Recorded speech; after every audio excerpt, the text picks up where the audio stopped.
Good morning all of you. Welcome to GP study live. GP study live में आपका स्वागत है। चलिए आज कुछ सभी समाचार पत्रों की ताज़ा खबर लेकर उपस्थित हुए हैं। प्रारंभिक शिक्षकों की काउंसलिंग का महीना जो है वो जारी हो गया है और देखते हैं। और आज 2 पाली में होगा CTET। 66,000 अभ्यर्थी होंगे इसमें शामिल। आज की सभी समाचार पत्र की अन्य खबरें लेकर के हम उपस्थित हुए हैं। चलिए शुरुआत करते हैं। इस चैनल पर आप नए हैं तो इस चैनल को सब्सक्राइब तथा लाइक तथा शेयर भी कर दें, इससे हमें मोटिवेशन मिलती है। चलिए शुरुआत करते हैं हेडलाइंस की।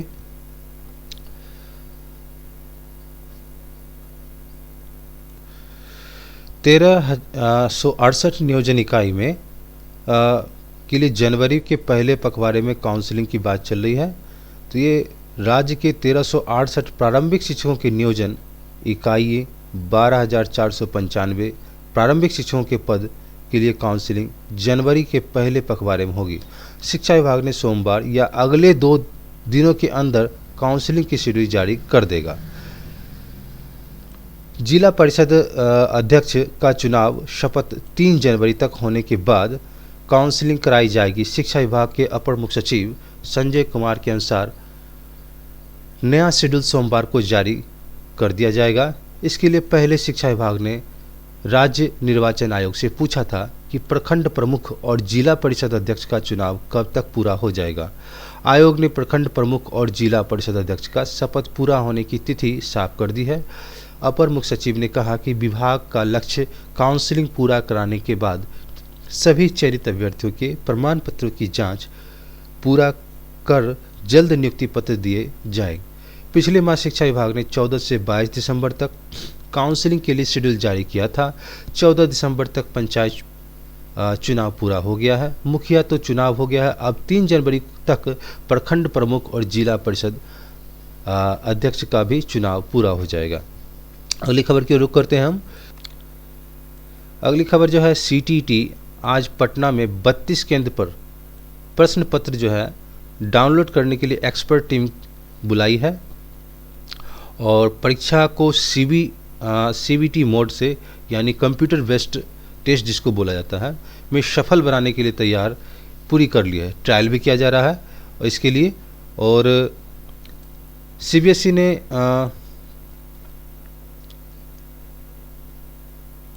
CBSE बोर्ड द्वारा आयोजित होने वाली सेंट्रल टीचर एबिलिटी टेस्ट सोमवार को आयोजित की जाएगी। 16 दिसंबर को दूसरी पाली की परीक्षा और 17 दिसंबर को दोनों पालियों की परीक्षा रद्द होने के बाद बोर्ड ने इंजीनियरिंग की टीम बनाई है। परीक्षा को CBT मोड में सफल बनाने के लिए बोर्ड की पूरी तैयारी कर ली है। बोर्ड ने बताया कि सभी केंद्रों पर समय से प्रश्न पत्र डाउनलोड हो सके, इसके लिए एक्सपर्ट की टीम बनाई गई है। परीक्षा के समय से ये टीम सर्वर के पास रहेगी और सर्वर की जांच करेगी। बोर्ड ने इसके लिए रविवार को ट्रायल भी किया। ट्रायल के दौरान पता चला कि कुछ परीक्षा केंद्रों पर ज़्यादा दिक्कतें आई। ऐसे में एक्सपर्ट की टीम को फोकस कमज़ोर सर्वर वाले सेंटर पर होगी। हर केंद्र पर सोमवार को परीक्षा के दौरान कड़ी नज़र रखी जाएगी। हर केंद्र पर करीब 650 परीक्षार्थी भी शामिल होंगे। पूरे सूबे में 56 केंद्रों पर CBT मोड में CTET की परीक्षा होगी। पटना जिले की बात करें तो 32 केंद्रों केवल पटना जिला में है। सोमवार को परीक्षा में सूबे से 66,000 से अधिक परीक्षार्थी शामिल होने जा रहे हैं। हर केंद्र पर करीब 650 परीक्षार्थी होंगे। दूसरी और जिनकी परीक्षाएं स्थगित हुई उनकी परीक्षा 13 जनवरी तक ली जाएगी। प्रैक्टिस सेंटर में 13 तक कर सकते हैं प्रैक्टिस। CTET की परीक्षा 13 जनवरी तक आयोजित होगी। ऐसे में विद्यार्थी बोर्ड द्वारा बनाए गए प्रैक्टिस सेंटर पर प्रैक्टिस कर सकते हैं।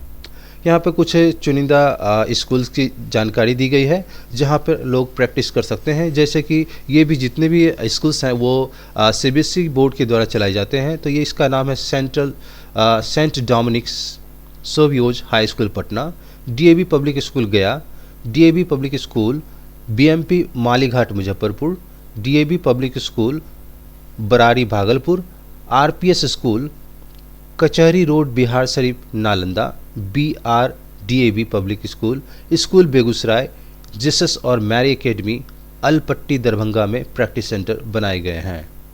अगली खबर की रुख देते हैं। हम लोग जानते हैं कि आजकल साइबर क्राइम काफ़ी बढ़ चुके हैं, तो इसलिए साइबर क्राइम के बारे में और जो भी तकनीकी हैकिंग होती है उसकी जानकारी नई पीढ़ी के बच्चों को होनी चाहिए। तो एनसीईआरटी ने साइबर बुलिंग से बचाने के लिए 25 किताबें तैयार की हैं और 14 किताबों को अभी तक वेबसाइट पर डाला गया है। अभिभावकों के लिए ऑनलाइन होने वाले खतरों से बच्चों को मार्गदर्शन करें, डिजिटल उपकरण देते समय सुरक्षा उपायों के बारे में जागरूक करें, बच्चों के साथ स्वस्थ संबंध रखें, जिससे ऑनलाइन मुद्दे के बच्चों को साझा करें, सुरक्षा पर खतरे और ऐप के उपयोग से गोपनीयता के मुद्दों के बारे में सचेत करना चाहिए। बच्चों को ऑनलाइन वित्तीय घोटालों के बारे में भी जानकारी होनी चाहिए, उनको बताया जाए। ये सब अभिभावक का काम होता है कि बच्चों को जागरूक करें, क्योंकि साइबर क्राइम की जो घटनाएं हैं वो दिन प्रतिदिन बढ़ती जा रही है। विद्यार्थियों के लिए अजनबी के साथ इंटरनेट पर संवाद करते समय अपनी निजी और गोपनीय जानकारी को साझा ना करें। ऑनलाइन प्रताड़ना का शिकार होने पर भी तुरंत शिक्षक अभिभावक को सूचित करें। इंटरनेट पर विभिन्न अकाउंट से सुरक्षित पासवर्ड उपयोग करें, ब्राउज़र, ऑपरेटिंग सिस्टम और एंटीवायरस को अपडेट करते रहें। सोशल मीडिया पर परिचित लोगों से जुड़ें। उपयोग करने के बाद कंप्यूटर, टैबलेट या फ़ोन के स्क्रीन को लॉक कर रखें। अपना वास्तविक नाम, जन्मतिथि, फ़ोन नंबर आदि बिना ज़रूरत के साझा ना करें। सोशल मीडिया पर अपनी तस्वीरें ना डालें और अपरिचित व्यक्तियों से प्राप्त ईमेल को सावधानी से देखें। तो शिक्षक स्कूल के लिए बच्चों को वेबसाइट की ब्लॉक करने के साथ साथ ऑनलाइन सुरक्षित रहने का ज्ञान दें। इंटरनेट की कठोरतापूर्वक निगरानी और इंटरनेट का प्रयोग कम से कम करें। व्यक्तिगत और आधिकारिक प्रयोग के लिए अलग अलग ईमेल खातों का उपयोग करें। वेबसाइट और वेब ब्राउज़र पर क्रेडिट और डेबिट कार्ड की जानकारी सेव ना करें। सुरक्षित वाईफाई नेटवर्क से ही इंटरनेट का उपयोग करें। अगली खबर की रुख करते हैं। एनसीईआरटी ने 25 किताबों को तैयार की और अभी पहले चरण में सीबीएसई ने 14 किताबों को वेबसाइट पर ही डाला है। ये केंद्रीय शैक्षिक प्रौद्योगिकी संस्थान और यूनेस्को के सहयोग से एनसीईआरटी द्वारा साइबर सुरक्षा को लेकर किताब तैयार की गई है। इसकी भी जानकारी हम लोग को होनी चाहिए। अगली खबर है इंटर प्रायोगिक परीक्षा। ये जो है एडमिट कार्ड जारी कर दी गई है और बिहार विद्यालय परीक्षा समिति ने इंटर की प्रायोगिक परीक्षा के लिए प्रवेश पत्र जारी कर दिया है। बोर्ड की वेबसाइट पर उपलब्ध है। बताया गया कि 10 से 20 जनवरी के बीच प्रायोगिक परीक्षा आयोजित की जाएगी। सैद्धांतिक विषयों के लिए बोर्ड की ओर से और बाद में प्रवेश पत्र जारी किया जाएगा। बोर्ड की वेबसाइट पर 10 जनवरी तक प्रवेश पत्र उपलब्ध रहेगा। स्कूलों के प्राचार्य प्रवेश पत्र डाउनलोड कर अपने हस्ताक्षर एवं मुहर के साथ परीक्षार्थियों को मुहैया कराएंगे। तो बिहार बोर्ड ने यह भी स्पष्ट किया है कि सेंटअप परीक्षा का पास करने के वाले परीक्षार्थी इंटर की प्रायोगिक परीक्षा में भी शामिल होंगे। सेंटअप परीक्षा में असफल रहने वाले स्टूडेंट को प्रायोगिक परीक्षा की बैठने का मौका नहीं दिया जाएगा।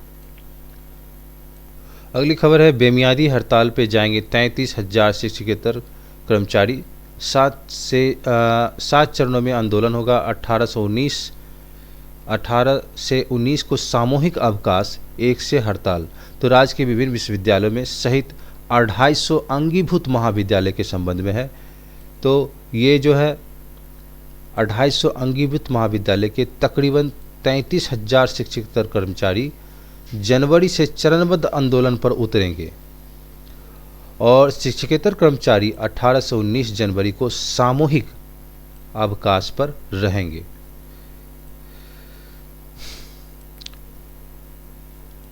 ये 1 फरवरी से 4 फरवरी के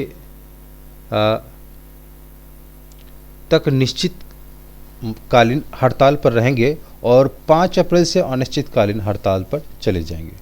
यह फैसला बिहार राज्य विश्वविद्यालय एवं महाविद्यालय कर्मचारी महासंघ की कार्यकारिणी एवं बृहद परिषद ने लिया है।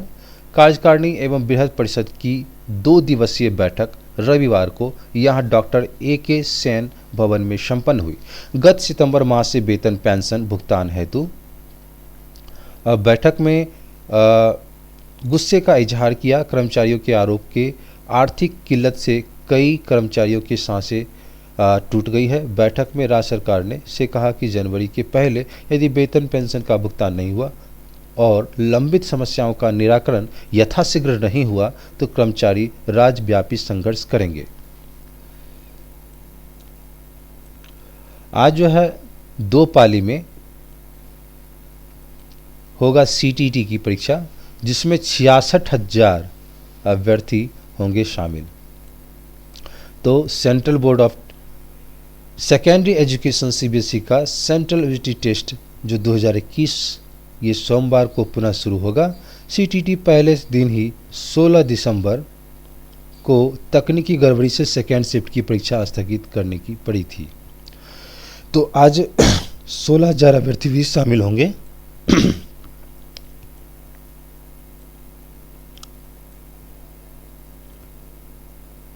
अगली खबर है कौशल शिक्षा की खातिर व्यवस्थित ढांचा बनेगा और इसमें जो है 13 लाख से अधिक व्यवसायी छात्र, देश में 10,859 से अधिक व्यावसायिक शिक्षण संस्थानों में 13 लाख से अधिक छात्र व्यावसायिक प्रशिक्षण प्राप्त कर रहे हैं। राष्ट्रीय शिक्षा नीति 2020 में कहा गया है कि सभी व्यावसायिक शिक्षाओं को उच्च शिक्षा प्रणाली का अभिन्न अंग बनाया जाएगा। मकसद साल 2025 तक स्कूली एवं उच्च शिक्षा प्रणाली में 50% छात्राओं को व्यावसायिक शिक्षा से जोड़ना है। मॉड्यूलर प्रणाली विकसित करना जरूरी है। 2020-21 की वार्षिक रिपोर्ट के मुताबिक शिक्षा प्रणाली के मौजूदा परिदृश्य में व्यावसायिक शिक्षा और सामान्य शिक्षा के बीच समकक्षता की कोई प्रणाली नहीं है। व्यावसायिक शिक्षा को अधिक प्रासंगिक बनाने और इसकी स्वीकार्यता के लिए क्रेडिट आधारित मॉड्यूलर प्रणाली विकसित किए जाने की जरूरत है। तो ये शिक्षा मंत्रालय ने नई राष्ट्रीय शिक्षा नीति की सिफारिश के आधार पर राष्ट्रीय उच्च शिक्षा आहर्ता ढांचा, जिसको NHEQF का मसौदा तैयार किया है। इसका मकसद देश भर में व्यावसायिक और सामान्य शिक्षा के बीच एकरूपता लाना व कौशल शिक्षा को व्यावसायिक ढांचा तैयार करना है। तो शिक्षा मंत्रालय के एक आधिकारिक ने बताया कि राष्ट्रीय शिक्षा नीति 2020 सिफारिशों के मद्देनजर विश्वविद्यालय अनुदान आयोग, जिसको हम लोग यूजीसी बोलते हैं, यूनिवर्सिटी ग्रांट कमीशन बोलते हैं, ये राष्ट्रीय उच्च शिक्षा आहर्ता ढांचा का मसौदा तैयार करेगी। इस पर कौशल विकास मंत्रालय के साथ विचार विमर्श हो रहा है। प्रस्तावित राष्ट्रीय उच्च शिक्षा आहर्ता ढांचा को राष्ट्रीय कौशल पात्रता ढांचा यानी NSQF से जोड़कर व्यावसायिक शिक्षा को व्यवस्थित स्वरूप प्रदान किया जाएगा। अगली खबर की ओर रुख करते हैं। थोड़ी सी मौसम की भी जानकारी हो जाए तो महज 24 घंटे में 7 डिग्री लुढ़ककर सामान्य से 4 डिग्री कम रहा न्यूनतम तापमान और सुबह में गया सबसे सर्द पारा यानी 5.3 डिग्री रहा। तो न्यूनतम 7 से अधिकतम पारा 2 डिग्री लुढ़का है। 19 दिसंबर को सूबे के प्रमुख शहरों का न्यूनतम पारा इस प्रकार से है। गया 5.3, पटना 7.6, भागलपुर 9.3, मुजफ्फरपुर 10.0, पूर्णिया 9.8 और छपरा 11.8। शनिवार को अधिकतम 22.2 और न्यूनतम 12.0 डिग्री रहा। अगले 2 ही 3 दिनों में मौसम की इस तरह रहने का अनुमान कम हो पा रहा है। ठंड से ठिठुरने वाली बढ़िया ठंडा अलाव के लोग भी ले रहे हैं सहारा। रेलवे सेक्शन परिसर में रविवार को रात 10 बजे तक ठंड से बचने के लिए खुले आसमान के नीचे सोए यात्री। 18 किलोमीटर प्रति घंटे की रफ्तार से चली पछुआ ने बढ़ाई ठंड। मगध मेडिकल में कुर्सी पर ठंड से बचने के लिए कूट और प्लास्टिक का बोरा ओढ़कर सोया एक व्यक्ति। तो इस प्रकार से देख सकते हैं सुबह में गया में सबसे सर्द पारा 5.3 डिग्री रहा।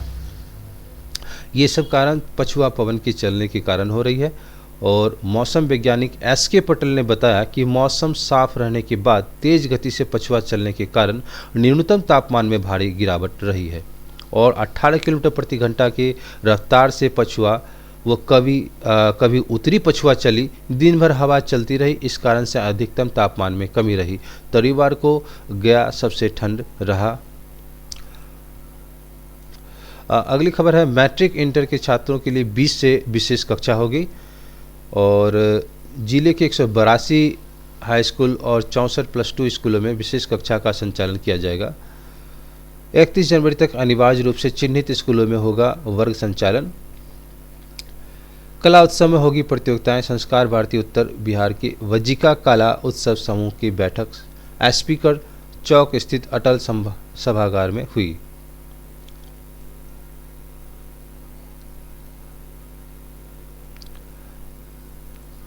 अगली खबर है, आज से वाल्मीकि नगर कैबिनेट की बैठक के लिए हुआ तैयार और आज से वाल्मीकि नगर पहुंचेंगे मंत्री अधिकारी। 4 टीमों का गठन किया गया है। विभिन्न व्यवस्थाओं के लिए आने वाले मेहमानों के लिए लगाया गया जगह जगह इंडिकेटर बोर्ड। कैबिनेट की बैठक को लेकर सजकर तैयार हो गया वाल्मीकि नगर। आकर्षित करेंगे साइबेरियन पक्षी। हरना टार्ड पश्चिमी चंपारण है। यह हरना टार्ड वाल्मीकि टाइगर रिजर्व के वाल्मीकि समेत अन्य पर्यटन केंद्रों पर साइबेरियन पक्षियों के आने का सिलसिला शुरू हो गया। साइबेरियन पक्षियों का झुंड पर्यटकों को आकर्षित कर रहा है। 21 दिसंबर को वाल्मीकि नगर में होने वाले कैबिनेट की बैठक में आने वाले सीएम नीतीश कुमार व मंत्री को पक्षियों का झुंड भाएगा और सीएम मंत्रियों के साथ पर्यटन को केंद्र का जायजा ले सकते हैं। वाल्मीकि नगर में गंडक नदियों के पार प्रजनन के लिए आए साइबेरियन पक्षियों का झुंड अगले 4 महीनों तक पर्यटकों को मनोरंजन का केंद्र बनेगा। फरवरी के बाद पक्षी बच्चों के साथ लौट जाते हैं। एसटीएफ ने भी पेट्रोलिंग करनी शुरू कर दी है और विभिन्न गांवों में एसटीएफ ने पेट्रोलिंग की। करीब 3 दर्जन की संख्या में एसटीएफ के जवानों ने पेट्रोलिंग की है।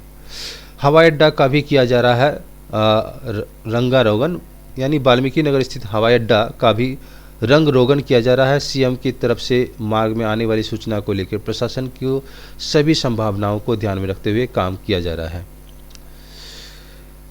अभी जो डीएम कुंदन कुमार ने डीडीसी अनिल कुमार, एसडीएम वगहा दीपक कुमार मिश्र और एसडीएम बेतिया विनोद कुमार ने से तैयारी की बात जानकारी ली गई और डीएम ने वाल्मीकि नगर पहुंचकर गंडक बराज की पास दोराहे पर बोर्ड के लगाने पर निर्देश भी दिया है। साथ ही सभी चौक चौराहों पर इंडिकेटर के रूप में भी बोर्ड लगाने को तैयार है ताकि आने वाले को मार्ग में समस्या का सामना नहीं करना पड़े।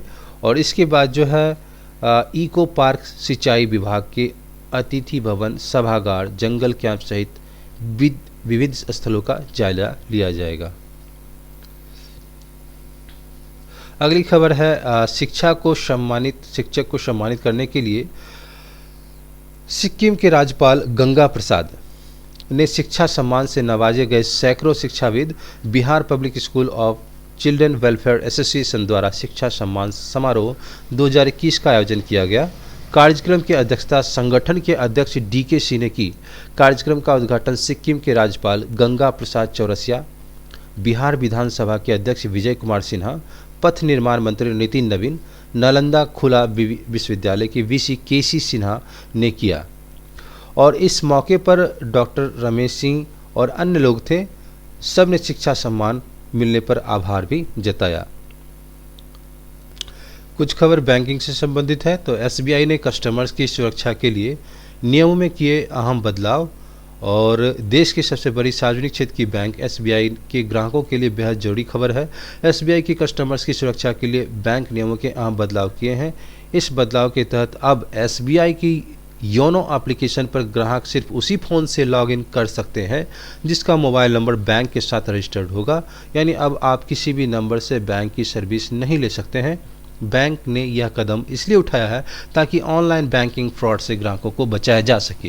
एसबीआई ने अपने ग्राहकों के लिए समय समय पर सुविधाएं पेश करता रहा है और ऑनलाइन फ्रॉड के बढ़ते मामले को देखते हुए योनो ऐप ने यह नया अपग्रेड डाला है। इससे ग्राहकों को सुरक्षित बैंकिंग का अनुभव तो मिलेगा, साथ ही ऑनलाइन फ्रॉड की शिकार होने से बचेंगे।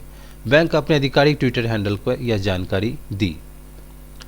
तो ग्राहक नए रजिस्ट्रेशन के लिए उसी फ़ोन का इस्तेमाल करें जिसमें उनका बैंक के साथ रजिस्टर्ड मोबाइल नंबर है। अगली खबर है, सरकारी आईटीआई में 6 नए कोर्स शुरू हुए हैं। प्रदेश के सभी सरकारी औद्योगिक प्रशिक्षण संस्थान को सेंटर ऑफ एक्सीलेंस बनाने की परियोजना पर तेजी से अमल हो रहा है। अगले साल से 6 नए कोर्स आरंभ होंगे।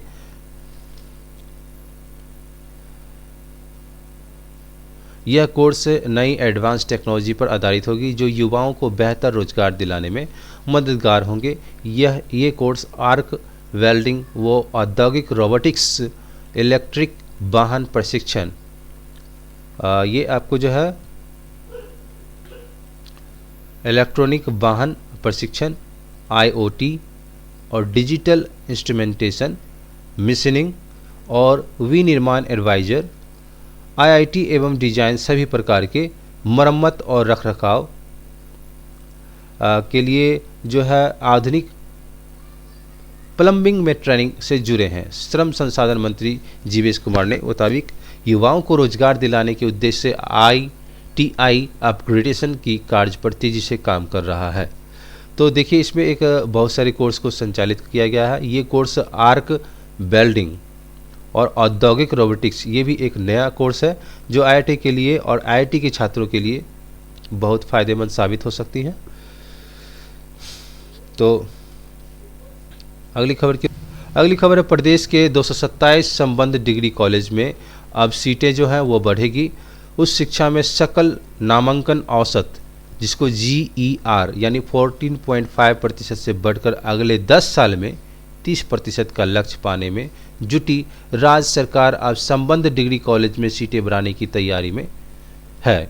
इसके लिए शिक्षा विभाग ने सभी कुलपतियों से संबद्ध डिग्री कॉलेजों में सीटों की संख्या बढ़ाने के बारे में सुझाव के साथ प्रस्ताव भी देने को कहा। शिक्षा विभाग ने कुलपतियों से प्रस्ताव देने को कहा कि हर प्रखंड में डिग्री कॉलेज, संबद्ध डिग्री कॉलेज खोलने का कार्य योजना चल रहा है। तो हर जिले में डिग्री और स्नातकोत्तर की पढ़ाई की व्यवस्था होगी। शिक्षा विभाग के अपर मुख्य सचिव संजय कुमार के मुताबिक प्रदेश के उच्च शिक्षा में सकल नामांकन अनुपात जो है 14.5% है। इसे बढ़ाकर राष्ट्रीय औसत के अनुसार यानी 30% GER का लक्ष्य प्राप्त करने की दिशा में कार्य किया जा रहा है। हर प्रखंड में अब डिग्री कॉलेज खोलने की जरूरत है। इसके लिए कुलपतियों की ओर से प्रस्ताव आएगा, उस पर नीतिगत निर्णय लिया जाएगा।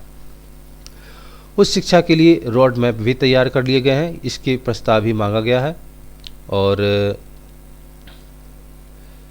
विद्यार्थी की संख्या में जो है तेज़ी से इजाफा भी हो रहा है, इसलिए सरकार प्रत्येक जिला में PG की पढ़ाई की व्यवस्था करने जा रही है। इसके लिए विश्वविद्यालय से प्रस्ताव देने का कहा गया है। अगली खबर है उन सभी कर्मचारियों के लिए जो PF के लिए वेटिंग कर रहे हैं, उनका वेबसाइट काम नहीं कर रहा है। तो यहाँ पे आसानी से वो PF ट्रांसफ़र कर सकते हैं। अगर आप वेतनभोगी हैं, तबके से आते हैं, तो आपकी सैलरी का एक हिस्सा PF के तौर पर कटता होगा। पर कई बार ऐसा देखा गया कि जब जॉब बदलने पर हमारा दूसरा PF अकाउंट खुलवाया जाता है, हमारे PF की रकम उसी नए खाते में कंपनी के द्वारा जमा कराई जाती है। लेकिन अगर आप अपने अलग अलग PF खाते में जमा पैसे को एक ही PF खाते में ट्रांसफ़र करना चाह रहे हैं, तो आप ऑनलाइन तरीके से ऐसा कर सकते हैं।